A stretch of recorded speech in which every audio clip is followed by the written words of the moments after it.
दोनों नेताओं के बीच संबंध जो है वो बहुत मिठास दिखा है, बहुत मधुर संबंध दिखा है। लेकिन कंफ्यूजन फिर उसी बात पर है कि तेलंगाना से वो बिहार आए थे समर्थन मांगने के लिए या फिर नीतीश कुमार को समर्थन देने के लिए। समर्थन अगर मांगना होता है तभी कोई किसी के घर जाता है। समर्थन अगर देना हो तो आपको अगर मुझे समर्थन देना हो तो आप क्यों मेरे घर आइएगा। तराजू में मेढक तोलने जैसी बात है। अगर आप 10 मेढक को एक तराजू में रख देते हैं और सोचिएगा कि उनको हम तौल लें, एक मेढक उधर भागेगा, एक मेढक उधर भागेगा। महंगाई और बेरोजगारी पर इस देश में ना कभी चुनाव जीता गया है और ना ही इस देश में कोई चुनाव हारा है। इस मुद्दे पर गरीबी, बेरोजगारी, भुखमरी, महंगाई इस देश के नस में बस गया है। समझिए, वो कभी बहुत बड़ा एजेंडा नहीं बनता है किसी सरकार को हटाने के लिए। उन्होंने ही बयान दिया कि 2024 में लाल किले की प्राचीर से एक बिहारी झंडा फहराएगा। चंद्रशेखर राव तेलंगाना के मुख्यमंत्री बिहार आए हैं। आपको पता ही होगा कि जब से नीतीश कुमार महागठबंधन में शामिल होकर सरकार बनाए हैं तब से विपक्ष के तमाम नेताओं को वो एकजुट कर रहे हैं। देश में प्रधानमंत्री पद के लिए लगातार नीतीश कुमार को ये बातें कही जा रही हैं कि नीतीश कुमार विपक्षी पार्टियों को एकजुट करेंगे। आज तेलंगाना के सीएम चंद्रशेखर राव पहुंचे हुए हैं पटना में। क्या कुछ मायने निकल कर आएंगे सामने, क्या एकजुट करने की बातचीत की जा रही है, समर्थन जो है नीतीश कुमार को देने आए हैं या फिर क्या कुछ होने वाला है, इसी मुद्दे पर हम चर्चा करने के लिए हमारे सहयोगी उदीप्त जी से जुड़ गए हैं। उदीप्त जी, चंद्रशेखर राव जो तेलंगाना के सीएम हैं पटना पहुंचे हैं, नीतीश कुमार को समर्थन देने आए हैं। क्या कुछ मायने निकल के आ रहे हैं इसके? देखिए, बंद कमरे में क्या बातचीत हुई चंद्रशेखर राव, केसीआर और नीतीश कुमार के बीच, इसकी कोई चर्चा नहीं है। हालांकि कुछ दिनों में ये बात भी सामने आ जाएगा कि बंद कमरे में जब तेजस्वी यादव थे, नीतीश कुमार थे और चंद्रशेखर राव तेलंगाना के सीएम, तो क्या चर्चा हुई। लेकिन आधे घंटे की भाषण थी, 20 मिनट के आसपास, करीब 20 मिनट नीतीश कुमार ने अपना पक्ष रखा, बातें कहीं और करीब 10 मिनट तक चंद्रशेखर राव ने अपनी बातें रखी। आधे घंटे को हम सुने हैं, 2-3 बार सुने हैं। और दरअसल अब कन्फ्यूजन ये हो गया है कि चंद्रशेखर राव नीतीश कुमार को प्रधानमंत्री चेहरे के लिए समर्थन देने आए थे या फिर खुद प्रधानमंत्री बनना चाहते हैं और इसके लिए नीतीश कुमार से समर्थन मांगने आए थे। अब चर्चा इस पर शुरू हो गई है। कारण समझिए, नीतीश कुमार ने तो खूब तारीफ की चंद्रशेखर राव की, तेलंगाना मॉडल की। उन्होंने कहा कि 2001 से जब से तेलंगाना को एक अलग स्टेट बनाने की जो मांग है वो उठ रही थी, उस समय से चंद्रशेखर राव ने जमीन पर खूब संघर्ष किया है। तेलंगाना की जनता इनको बहुत पसंद करती है, बहुत प्यार मिलता है इनको, सीटें अच्छी खासी आती हैं, मुख्यमंत्री हैं भाई। ये सभी बातें कही गई नीतीश कुमार के द्वारा। साथ ही साथ उन्होंने तंज भी कसा बीजेपी के ऊपर। अब देखिए, राजनीति कहाँ शुरू हुई, जब उन्होंने अटल बिहारी वाजपेयी और श्रद्धेय अटल बिहारी वाजपेयी कहे हैं नीतीश कुमार। हर बार कहते हैं, विधानसभा में भी कहते हैं कि उनके समय हम लोग साथ काम किए हैं, कई तरह की बातें कहेंगे उनके द्वारा। लेकिन आज के लोगों का पता नहीं, मतलब आज के दौर में कौन है बीजेपी में? नरेंद्र मोदी हैं। तो नरेंद्र मोदी का बिना नाम लिए नीतीश कुमार ने तंज भी कसा चंद्रशेखर राव के सामने, जिस बात पर चंद्रशेखर राव मुस्कुरा रहे थे। इसके अलावा आप देखिए चंद्रशेखर राव ने क्या कहा है। उन्होंने कहा कि हम गोदावरी के किनारे वाले लोग हैं और कहाँ पर आए हैं, तो गंगा किनारे आए हैं। और गोदावरी को दक्षिण भारत में गंगा ही कहा जाता है, वहाँ पर गंगा ही माना जाता है गोदावरी को। उतनी ही पूजनीय हमारे लिए गोदावरी है जितनी पूजनीय गंगा बिहार में है, मतलब बिहार उत्तर प्रदेश में है। तो ये बातें कही गई। आगे उन्होंने कहा कि भाई बिहार क्रांति की भूमि रही है, ऐसी क्रांति होती है बिहार में कि पूरा देश शांत हो जाता है। बड़ी बात कही उन्होंने। इसके अलावा उन्होंने जयप्रकाश नारायण को याद किया, जो जेपी आंदोलन हुआ था 1974 में, संपूर्ण क्रांति जो आंदोलन था, उसको याद किया चंद्रशेखर राव ने। तो दोनों नेताओं के बीच संबंध जो है वो बहुत मिठास दिखा है, बहुत मधुर संबंध दिखा है। लेकिन कंफ्यूजन फिर उसी बात पर है कि तेलंगाना से वो बिहार आए थे समर्थन मांगने के लिए या फिर नीतीश कुमार को समर्थन देने के लिए। अब समझिए यहाँ पे लॉजिकली एक बात, समर्थन जब दिया जाता है तभी समर्थन अगर मांगना होता है तभी कोई किसी के घर जाता है। समर्थन अगर देना हो तो आपको अगर मुझे समर्थन देना हो तो आप क्यों मेरे घर आइएगा, मैं पहुंचूंगा आपके यहाँ समर्थन मांगने के लिए। तो बिहार तो वही आए हैं चंद्रशेखर राव। तो अब चर्चा ये भी शुरू हो गया है कि नीतीश कुमार से कहीं समर्थन मांगने तो नहीं आए थे, क्योंकि देखिए जितना लंबा पॉलिटिकल करियर नीतीश कुमार का है लगभग उतना ही चंद्रशेखर राव का है। हालांकि तेलंगाना उतना बड़ा स्टेट नहीं है बिहार जितना, इसके बावजूद तेलंगाना में उनकी बहुत बड़ी फिगर है। जिस तरह आंध्र में जगन मोहन रेड्डी का है, उसी तरीके से चंद्रशेखर राव का है। मतलब बहुत एल्डरली फिगर पॉलिटिक्स में है, गॉड फादर कह सकते हैं तेलंगाना के पॉलिटिक्स के। तो अब ऐसी स्थिति में ये कन्फ्यूजन अब कब दूर होता है कि चंद्रशेखर राव बनेंगे, मतलब नीतीश कुमार को समर्थन देंगे या समर्थन मांगेंगे। और देखिए, इस पर सुशील कुमार मोदी का बहुत तगड़ा तंज कसा गया है। उन्होंने कहा कि तराजू में मेढक तोलने जैसी बात है।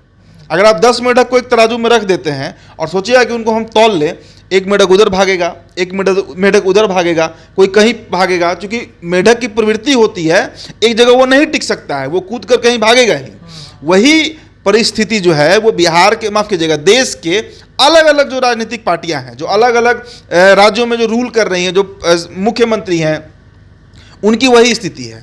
और देखिए, हम लगातार NBC 24 पर इस बात की चर्चा भी कर रहे हैं, लगातार हम चर्चा कर रहे हैं। जिस दिन से महागठबंधन की सरकार बनी बिहार में, नीतीश कुमार खुद को असहज महसूस कर रहे थे एनडीए में, ये बात वो कह रहे थे।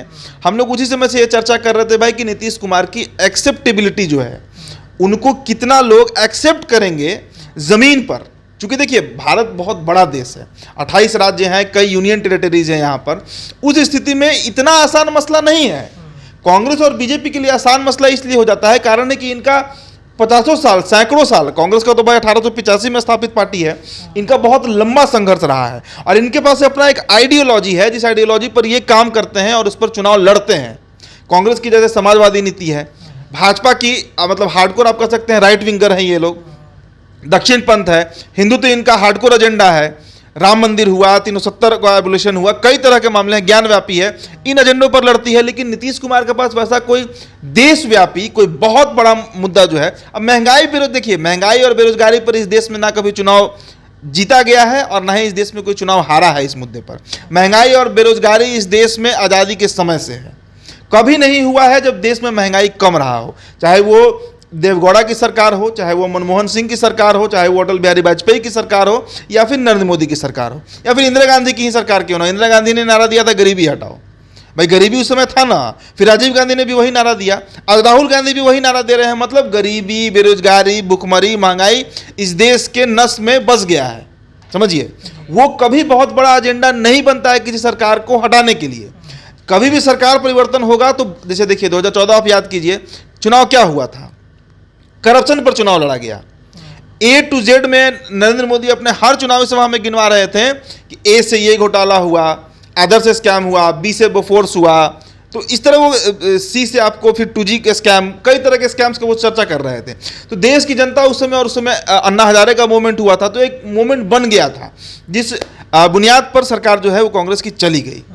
वाजपेयी जी की सरकार को आप याद कीजिए, मनमोहन सिंह के समय कई तरह के नए मुद्दे उठे थे, साइनिंग इंडिया फेल हो गया था अटल बिहारी वाजपेयी का।